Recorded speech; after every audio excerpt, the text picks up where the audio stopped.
Kumusta mga kaibigan, maligayang pagdating sa aking channel. Ang kasosyo ni Yagmer Yoxel sa serye ng mga galit na lupain na si Tahan Beren Ozbek ay ang paggawa ng lemon na inihanda para sa ATV para sa serye ng mga mainit na lupain na si Yagmer Yoxel ay inihayag. Yagmer Yoxel Blood Flowers sa sandaling ang mga bagong panayam sa trabaho at ang boss ni Harry Ozlan ay ang serye ng paggawa ng lemon ng mga galit na lupain na natigil sa mga kamay.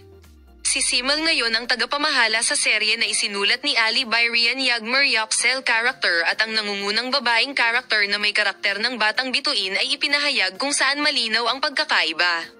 Sa wakas, si Taha Beren Ozbek, na gumawa ng isang pangalan para sa kanyang sarili sa kanyang matagumpay na pagganap sa pelikulang Karantina, ay ang papel ng Ozbek Ares. Sa katunayan, ang pagtatapos ng tahir shooting para sa serye ng mga manlalaro ay pumunta sa Cappadocia.